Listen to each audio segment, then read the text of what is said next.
guys, this is Taryn from Flex Fitness, and we're going to go over one of the most common diagnoses I see out there in the outpatient world, and that is shoulder impingement.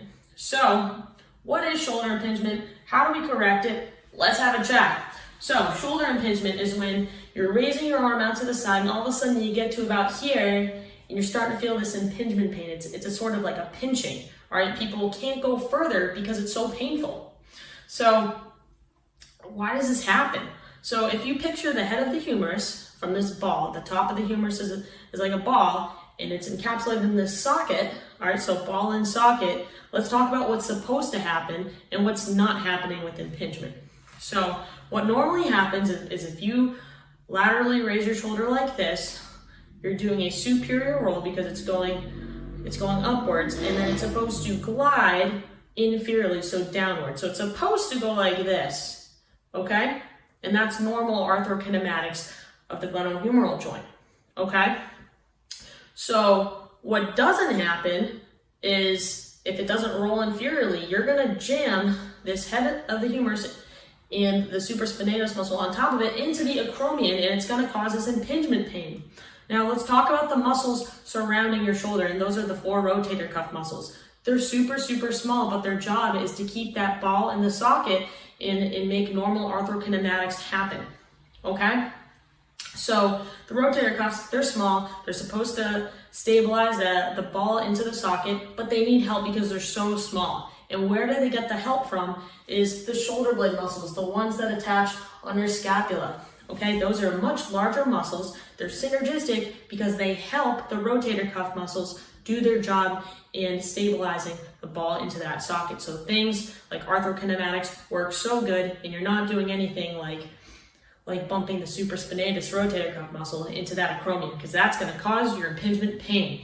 So what do we need to do?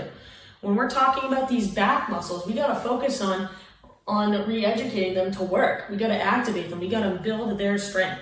What muscles am I referring to? The lower traps, the middle traps, the serratus anterior, the rhomboids, and then it goes into the rotator cuff muscles too, like the external rotators, known as the infraspinatus. So external rotation, it originates right here. That's going to be the largest. We're going to put the largest emphasis on the rotator cuff muscles, on that specific muscle. All right, so what are a couple things that we can do to correct this? So anything like chest pulls, you're working on shoulder blade retraction. So when I think about retraction, I'm almost thinking of trying to pinch a penny in between these 2 shoulder blades. I'm retracting them. I'm bringing them back, okay? So if I'm doing a chest pull, I'm doing exactly this. I'm focusing on the shoulder blades back and pinching my 2 shoulder blades together, okay?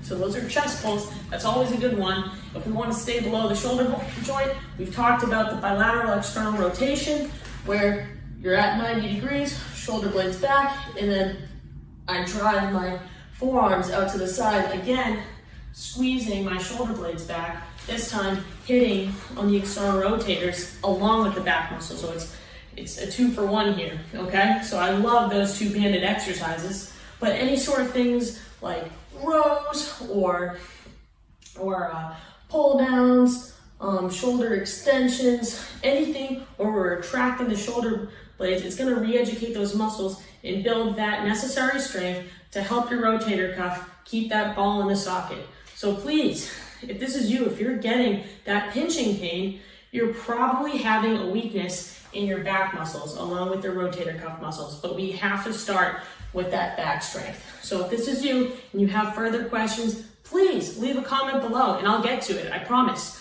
okay? We're here to help, and if you have any more questions, please let us know. We will see you next time.